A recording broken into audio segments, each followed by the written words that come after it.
మనకి నచ్చిన వ్యక్తులు బహుమతులుగా కొన్ని వస్తువులు ఇస్తుంటారు. మన సెలబ్రిటీలు కూడా కొందరిపై తమ ప్రేమను వ్యక్తపరిచినప్పుడు కాస్ట్లీ గిఫ్ట్లను ఇచ్చారు. మరి ఆ ఖరీదైన బహుమతులు ఎవరికి ఎలాంటి గిఫ్ట్స్ ఇచ్చారో ఇప్పుడు చూద్దాం.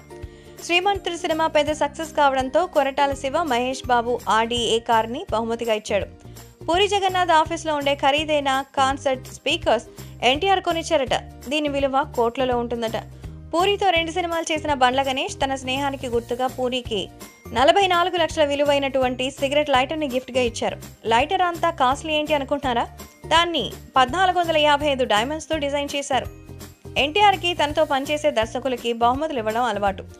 బాద్షా సినిమా టైంలో శ్రీను వైట్లకి 10 లక్షల విలువైన బ్రెట్లింగ్ బ్రాండ్ వాచ్ని గిఫ్ట్గా ఇచ్చారట. హీరో రామ్తో కలిసి ఇస్మార్ట్ శంకర్ చేస్తున్నాడు దర్శకుడు పూరి.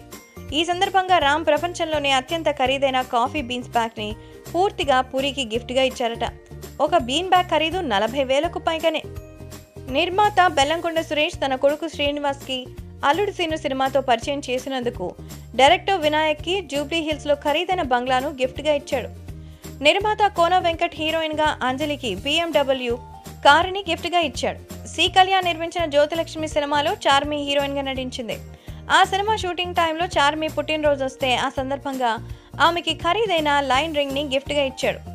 దర్శకుడు హరీష్ శంకర్కి హీరో ఎన్టీఆర్ బ్రెట్లింగ్ వాచ్ని గిఫ్ట్గా ఇచ్చారు. దర్శకుడు సురేందర్ రెడ్డికి మహేష్ బాబు రోలెక్స్ వాచ్ని బహుమతిగా ఇచ్చాడు. పవన్ కళ్యాణ్ త్రివిక్రమ్ మంచి స్నేహితులన్న సంగతి తెలిసిందే. త్రివిక్రమ్కి స్కోడా కార్ని గిఫ్ట్గా ఇచ్చి తన అభిమానాన్ని చాటుకున్నాడు పవన్ కళ్యాణ్. అత్యంత ఖరీదైన కార్డియన్ లిమిటెడ్ ఎడిషన్ వాచ్ని చిరంజీవి బన్నీకి గిఫ్ట్గా ఇచ్చాడు. మా వీడియోస్ మీకు నచ్చినట్లయితే లైక్, షేర్, సబ్స్క్రైబ్ చేయండి.